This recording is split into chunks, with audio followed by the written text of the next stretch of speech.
Inspiring topic with a question mark, and I thought she drew us in as an audience by asking us, what would you think about if you were planning a vacation or you wanted to go somewhere? How would you figure out how to do it? And she talked about how she decided with her friend. They had their bucket list of New Zealand and then Ireland. So I thought it was a good way to draw in audience interest. And then Pam presented the structure. She said she was going to talk about the people, the landscapes, and the tradition, the history. And so we were kind of primed to hear. And I found her description her choice of language.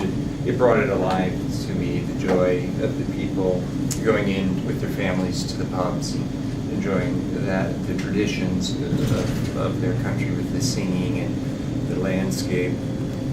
So I thought that descriptively it was really compelling, and you did a great job. And you were here, and I heard you clearly.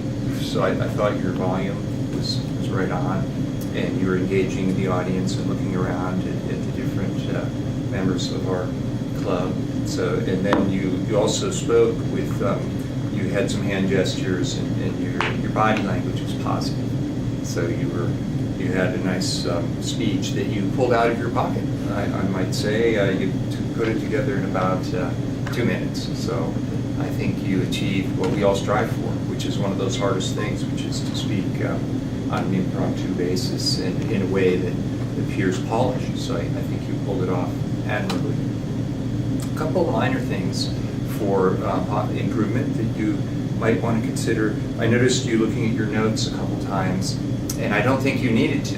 I think you had this in your mind, and I noticed another time you were talking about the geography of Ireland, and I felt like you were looking at a map. You kind of looked over here, and you're like, "Let's go up the coast." And so a suggestion I have, if you give the speech again in another setting and have time to prepare, maybe you can have a prompt like a map, and you can say, you know, here's the West Coast, and this is the best place because they got the best Guinness.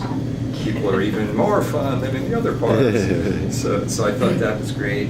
And then you even primed us to go there by saying, and if I go again, I'm going to hit these additional spots.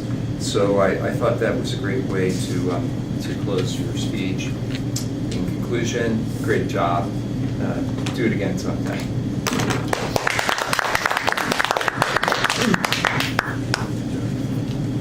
We are a little pushed for time, fellow Toastmasters, so I'm going to turn control to our next evaluator, who will evaluate Ms. Nabina, Mr. Ginger. Let's give him a round of applause. Fellow Toastmasters and guests, it's an honor to evaluate your speech, Nabina, and the topic was very appropriate. I think when you said mental illness, everybody had a picture of Las Vegas. However, you talked about your own life experience, and there was a message. And something I was talking about it earlier is we all have these stories, but we got to find a way to combine those stories into some type of a message. I almost felt like you had that with you. So you had the story, and you had the message, and the timing of the message and the story was very appropriate. So you had a very clear organization of the speech. You gave us a background. You talked about what you're doing, you were watching TV, and you talked about your kid, and you were going to his room, trying to talk to this kid. So you gave us a background. You kind of gave us a problem. And then you started looking into what you did to solve the problem. And you talked to your husband talked to the kid. And then at the end, you also talked about all the conversation that happened, and then also you realized that when stress comes in, there is a factor that will push people into frustration and pull into the things that they don't want to do. It's probably the mental health, and that's the point. Overall, very good speech, and I did notice your body language was very appropriate in the sense that wherever you had some emotions, you had your hand gestures and everything moving in the same direction as it was. There's one thing well, maybe two things. One is, I do want to convey is that I'm sitting over there. I have a little difficulty in hearing at times, and maybe I'm a little sure of Mark that distance.